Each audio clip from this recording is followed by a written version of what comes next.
The sound of plates clattering, silverware clinking, and voices overlapping in chatter filled the warm evening air of Benson's Grill, a mid-range restaurant nestled in the heart of the city.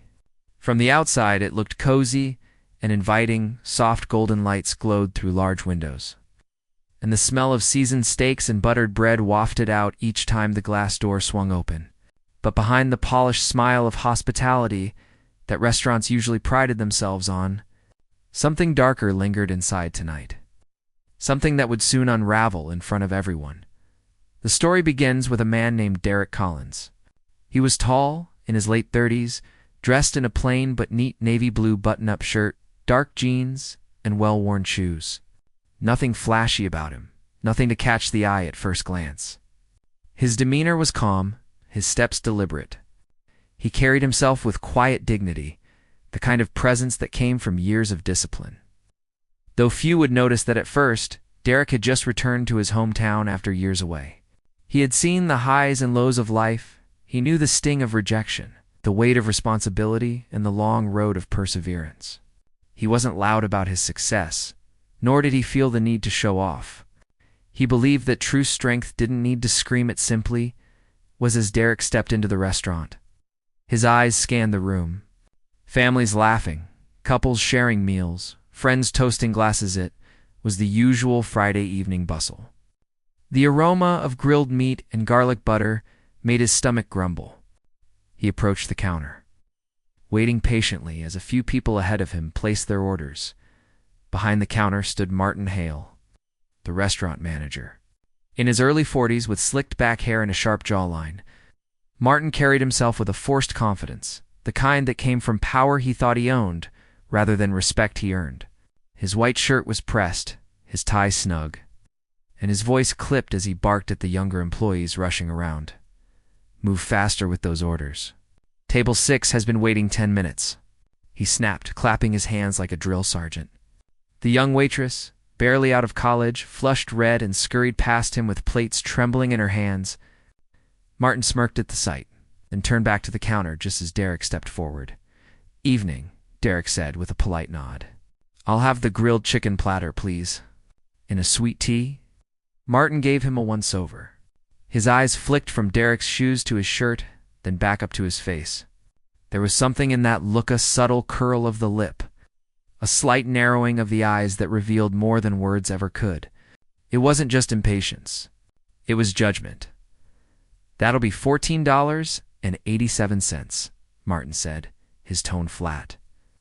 Dismissive, Derek reached into his wallet and pulled out a $20 bill, sliding it across the counter. "Here you go."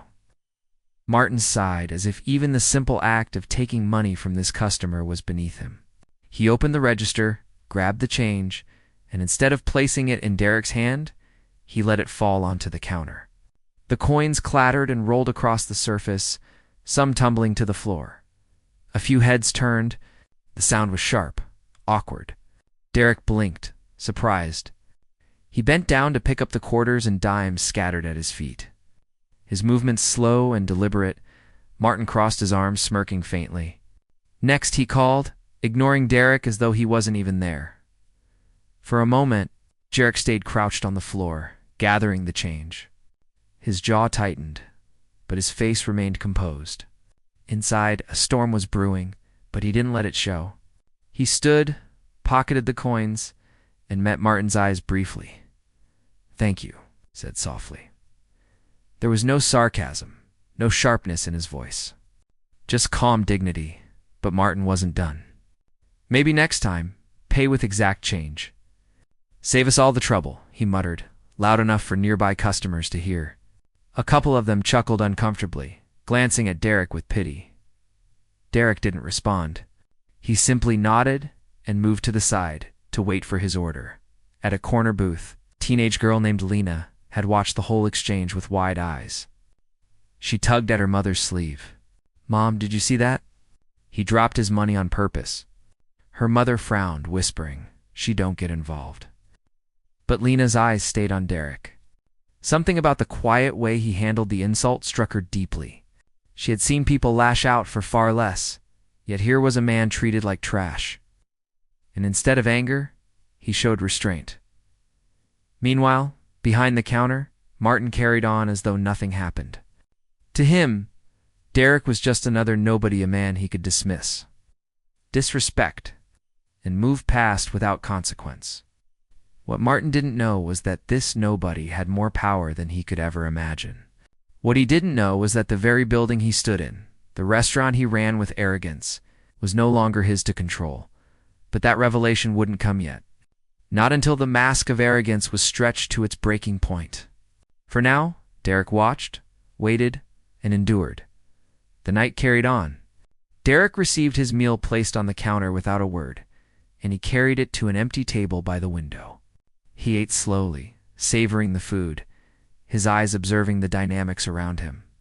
Martin continued to bark at staff, his temper flaring at minor mistakes. Customers shifted uncomfortably at his tone, but no one spoke up. They were there to eat, not to confront injustice. At one point, a young busboy accidentally dropped a glass, and it shattered across the floor. The boy froze, face pale. Martin stormed over, voice dripping with venom. "Do you have any idea what that costs, this restaurant?" "Useless. Clean it up before someone trips. And don't expect me to cover for you when the owner sees the report." The boy's hands trembled as he crouched down to pick up the shards. Derek's eyes softened. He recognized that fear, the fear of someone clinging to a job despite humiliation. By the time Derek finished his meal, the atmosphere around Martin had become painfully clear. Fear, resentment, an unspoken shame hung in the air like a storm cloud. Derek stood, tossed his trash neatly, and walked past Martin on his way out. For a brief second he paused, looking the manager directly in the eyes. "Good night," he said calmly. Martin barely glanced at him. "Yeah, whatever." And with that, Derek pushed open the door and stepped out into the night, the cool breeze brushing against his face. He took a deep breath. Tonight had been just the beginning, because tomorrow, everything would change. The following morning, the city awoke to the sounds of traffic rushing through crowded streets. Vendors opening their shops and workers grabbing coffee before their daily grind. But for Derek Collins, the day carried a deeper significance. Today, he wasn't just a customer. Today, he was returning to Benson's Grill with purpose. Dressed again in his understated style of clean shirt, his dark jeans and simple shoes, he looked like any ordinary man. There was no flashy watch, no expensive suit, nothing that screamed wealth. That was exactly how Derek preferred it. He wanted to walk into places as himself, without the cloak of status. For him, humility was strength. When he pushed open the glass door of Benson's Grill, the restaurant was quieter than last night. The lunch rush hadn't yet begun. The hum of the overhead lights mingled with the clatter of a few dishes being prepared in the back. At the counter stood Martin Hale, the same manager from the night before. His sharp features creased with irritation as he scrolled on his phone. Derek approached the counter again, calm and polite. "Morning. Can I get the breakfast combo with coffee?" Martin looked up and immediately recognized him. His lip curled into something close to disdain. "Oh, you again," he muttered. "Thought you'd be smart enough not to come back." Derek's eyebrows lifted slightly, but his voice remained steady. "Why wouldn't I come back? It's a restaurant, isn't it?" Martin leaned on the counter, lowering his voice but not enough that nearby staff couldn't hear. "Look, I don't know what hole you crawled out of, but this place has a standard. You don't exactly fit it. People like you," he paused, letting the venom seep into his tone, "make the place look cheap." The words hung heavy in the air. A young waitress named Kayla froze mid-step, her tray balanced precariously in her hands. She looked at Derek with an expression of silent apology. Even the cook, half visible through the kitchen's swinging door, slowed his movements. Everyone heard. Derek's jaw tightened, but he didn't respond with anger. He simply pulled out his wallet, laid a crisp $10 bill on the counter, and said, "Breakfast combo, coffee, that's all." Martin sneered, but took the money anyway. When the register popped open, he grabbed the change and, just like before, let it clatter across the counter. A nickel rolled and landed near Derek's shoe. This time, Derek didn't bend down right away. He He let the silence stretch, his calm gaze fixed on Martin's smirking face. Finally, Derek crouched, picked up the coin, and slid it into his pocket. "Thank you," he said quietly. But inside, the tension was building, and everyone could feel it. As Derek waited for his order, 2 construction workers entered and took seats at a nearby table. They had seen the exchange and muttered to each other. "Man, that manager's got some nerve," one whispered. "Yeah, but you know how it is. Some folks think they own the world just because they're behind a counter." Their voices carried, but Martin pretended not to hear. Derek sat at his table by the window again, sipping his coffee slowly. Every gesture of his was deliberate, restrained. He didn't lash out, didn't confront. He simply existed, silently enduring. And that quiet strength unsettled people more than anger ever could. Kayla.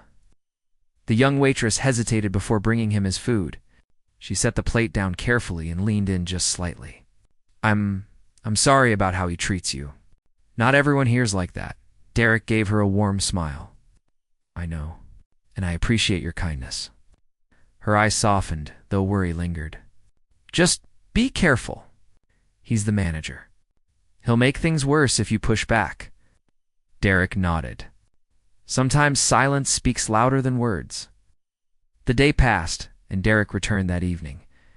This time, the restaurant was packed. The dinner rush brought in families, couples, groups of friends. The place buzzed with conversation. The scent of sizzling steaks and garlic bread filled the air. Derek entered, once again drawing Martin's attention. The manager stiffened, irritation flashing across his face. "You've got to be kidding me," he muttered under his breath before calling out. "What? You don't have anywhere else to eat? Or do you just enjoy making a scene here?" Derek met his gaze calmly. "I'm just here for a meal," Martin snorted. "Sure, a meal. Well, I hope you can afford it this time, without holding up my line." Several customers looked up at that, frowning. A couple at a nearby booth whispered, "Why is he talking to him like that?" But no one said anything louder. Derek ordered again, paid in cash again. And once more Martin dumped the change carelessly onto the counter. This time the coins bounced, one sliding across the floor toward another customer's table. A hush fell. Everyone saw it. Everyone heard it. The customer, a middle-aged man in a business suit, bent down and picked up the coin. He looked at Derek, then at Martin, his face tight with disapproval. He handed the coin back to Derek. "Here, you dropped this." His voice carried a subtle challenge. He knew Derek hadn't dropped it. "Thank you," Derek said with quiet dignity. But Martin only smirked. Clearly enjoying the discomfort he created, the night wore on and Martin's behavior worsened. When a family of tourists came in, he greeted them with exaggerated warmth, flashing his teeth and bending over backward to make them feel welcome. But when Derek later asked politely for a water refill, Martin acted as though it were an impossible inconvenience. "Don't you see we're busy? Maybe try being less demanding," he snapped. Kayla, horrified, quickly brought Derek the water herself. She whispered, "I'll cover it." "Don't worry." Derek nodded gratefully, though he could see the guilt written across her face by now. Whispers spread through the restaurant. Some customers shook their heads. Others whispered angrily. A young man muttered to his girlfriend, "If that were me, I'd have walked out by now." But Derek remained. Steady and unyielding. Things reached a breaking point when Derek went to pay for dessert at the counter. Martin, clearly frustrated that his target hadn't left, decided to humiliate him openly. "You know what?" Martin said loudly, ensuring half the restaurant could hear. "I'm tired of this. People like you come in, act like you belong, and think you deserve respect. But let's be you're nothing but a nobody trying to look important." The words hung like poison in the air. Gasps rippled through the room. A mother covered her child's ears, whispering, "Don't listen." Derek's expression didn't falter. He placed the money calmly on the counter. "Dessert, please."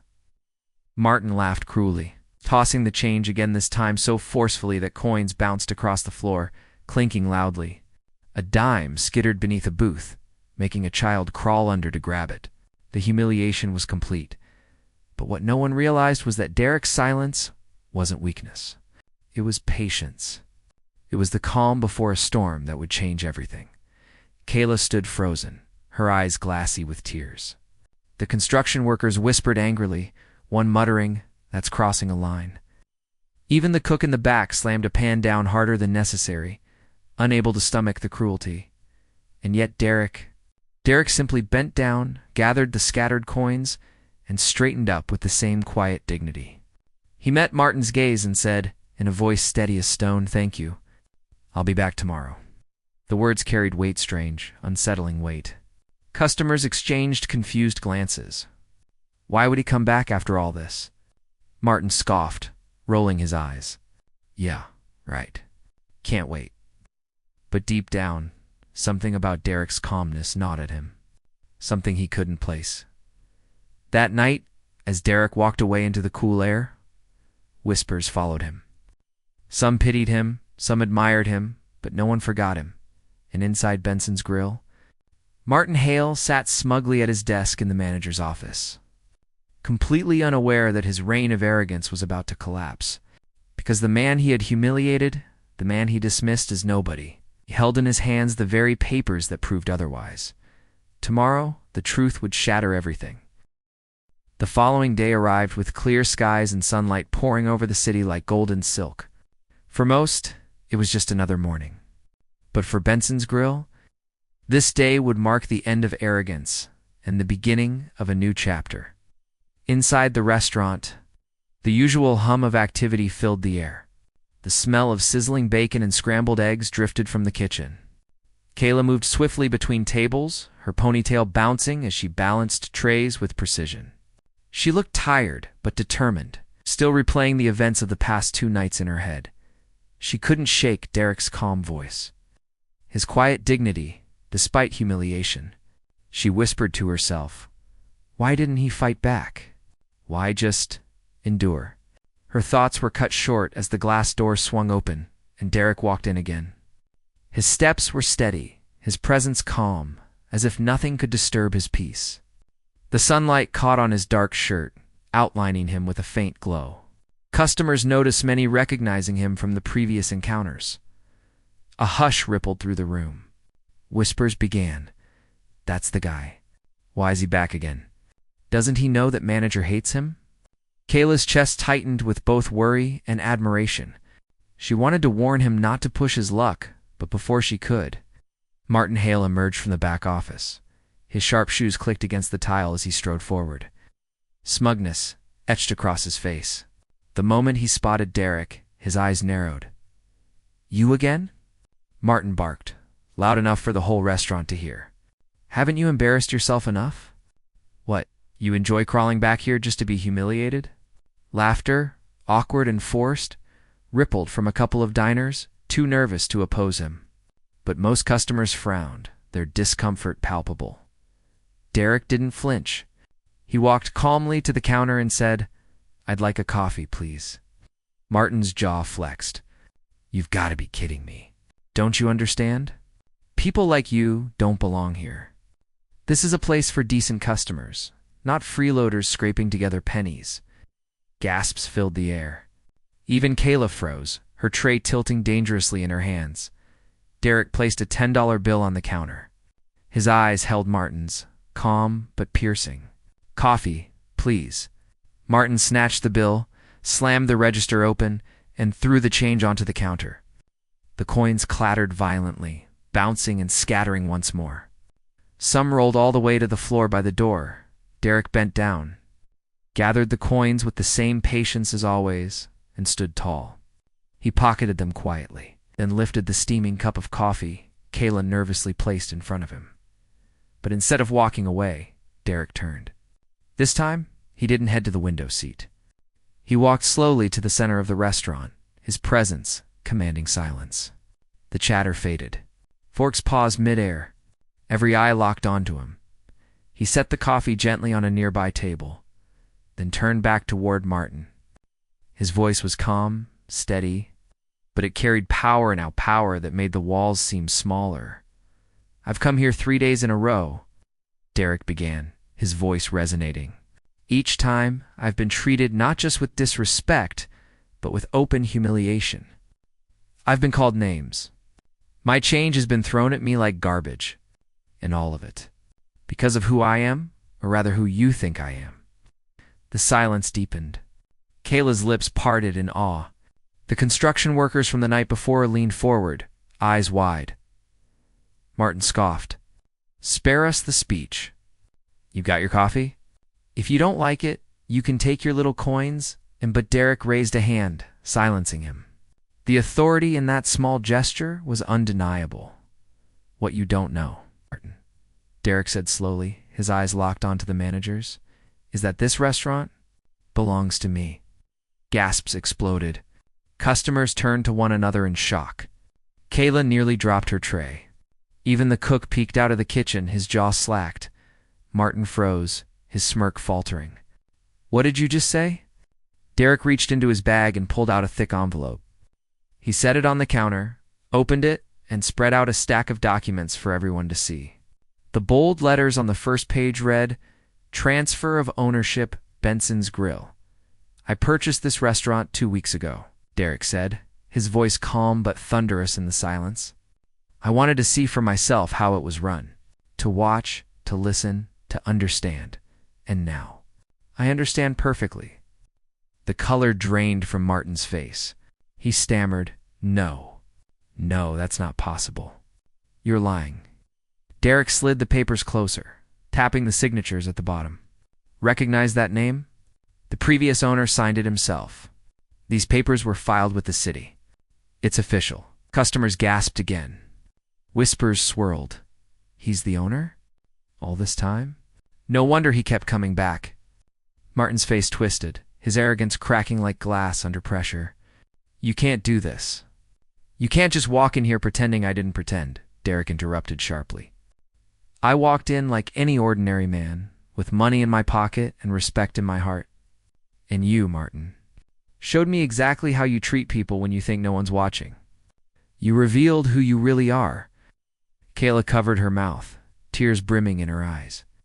The construction workers slammed their fists lightly on the table, grinning in approval. Even the mother with her young daughter nodded firmly, whispering, That's justice. Martin's voice cracked, his bravado collapsing. I didn't mean anything by it. It was just a joke. You know how it is. Busy nights, stress. Derek stepped closer, his eyes unwavering. You called me a nobody. You humiliated me in front of customers, in front of staff. You disrespected not only me, but every value this restaurant should stand for. And you thought there would be no consequences. Martin swallowed hard, his hands trembling slightly. Please, I can change. Give me another chance. For a moment, silence stretched. The weight of Martin's words hung heavy, desperate, and hollow. Then Derek spoke, his voice low but resolute. I believe in second chances. But second chances come after accountability. And you, Martin, have shown nothing but arrogance. He turned to the room, his eyes sweeping over the staff and customers. From this moment on, Martin Hale is no longer the manager of Benson's Grill. The restaurant erupted. Gasps, whispers, even quiet applause filled the air. Kayla's hands shook as she set down her tray, her eyes wide with disbelief. Martin staggered back, his face pale. You can't fire me. This is my livelihood. This restaurant was never yours to abuse, Derek said firmly. Pack your things. You're done here. Martin's lips trembled. For the first time, his arrogance collapsed into raw fear. He turned, stumbling toward the office, muttering under his breath. Meanwhile, Derek addressed the room once more. To the staff, you deserve respect. From now on, this restaurant will be a place where kindness is the standard, not the exception. And to our customers, I promise you will never again witness humiliation within these walls. The room erupted into applause. Kayla's eyes filled with tears as she whispered, Thank you. The construction workers raised their glasses in a toast. Even the little girl at the booth clapped her small hands together. Derek picked up his coffee and finally sat at the window seat again. But this time, the eyes on him weren't filled with pity. They were filled with admiration, respect. For the first time in days, he allowed himself a small, quiet smile. Justice had been served. This story reminds us of a timeless truth. You never know who someone really is, or what they carry within them. Too often, people judge by appearances, assuming they can treat others however they please without consequence. But respect costs nothing, and dignity belongs to everyone. Martin believed he was above others because of his position. He thought arrogance was power. But true power lies in humility, patience, and the strength to rise above cruelty. Derek's quiet endurance revealed that kindness is never weakness, sits the greatest strength of all. So remember this: never look down on anyone. The person you disrespect today may be the very one holding your tomorrow in their hands.